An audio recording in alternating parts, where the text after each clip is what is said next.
Bienvenidos. Pablo VI, el Papa del Concilio Vaticano II. El 19 de octubre del año pasado, el mismo día en que se celebraba en Roma la clausura del Sínodo Extraordinario de los Obispos sobre la familia, el Papa Francisco presidió la beatificación de Pablo VI. Es justo recordar a este Papa, que fue el principal artífice del Concilio Vaticano II, de cuya muerte hará 42 años el próximo día 6. Su pontificado, de 15 años de duración, comenzó el 21 de junio de 1963, día de su elección, y acabó el 6 de agosto de 1978, fiesta de la Transfiguración del Señor, y día de su muerte a los 80 años en Castel Gandolfo, cerca de Roma.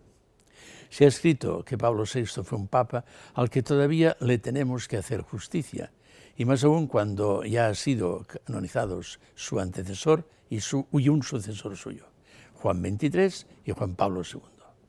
Recordemos que Pablo VI recibió el Concilio Vaticano II de manos de Juan XXIII, que murió cuando apenas se había iniciado los trabajos de la Gran Asamblea Conciliar, y Pablo VI lo llevó hasta la conclusión, encargándose de su primera aplicación en las décadas de los años 60 y 70, unos años muy difíciles para el gobierno de la Iglesia.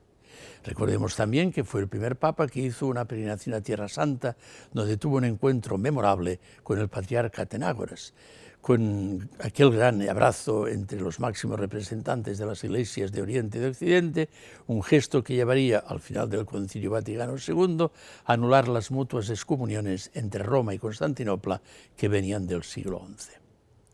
Pablo VI fue el papa que hizo cardenales a Karol Wojtyła en 1967 y a Joseph Ratzinger en 1977, ambos sucesores suyos, que se han convertido en San Juan Pablo II y Benedicto XVI, hoy Papa emérito. También fue el Papa que comenzó los viajes apostólicos, además de la ya mencionada peregrinación a Tierra Santa durante el Concilio Vaticano II, a las iglesias locales de los 5 continentes. Entre las muchas cosas que se pueden recordar de este Papa fue la encíclica Populorum Progressio, 1967, escrita al final del colonialismo, cuando nacían y crecían en el mundo nuevas naciones y nuevos estados.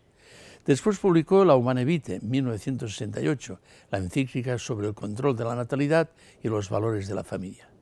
De la última etapa de su pontificado es su exhortación apostólica sobre el anuncio del Evangelio, Evangelii Nuntiandi, del 8 de diciembre de 1975, un texto que aún hoy es un punto de referencia cuando se habla de la evangelización. Recuerdo que el Papa Francisco, que tiene una gran admiración por el Papa Montini, en la audiencia que nos concedió a los participantes en el reciente Congreso Internacional de la Pastoral de las Grandes Ciudades, el 27 de noviembre del 2014, concluyó sus palabras haciendo un gran elogio de Pablo VI. En los escritos del beato Pablo VI, cuando era arzobispo de Milán, nos dijo: hay una verdadera reserva de cosas que nos pueden ayudar a llevar el Evangelio a las grandes ciudades. Hasta la semana próxima, si Dios quiere.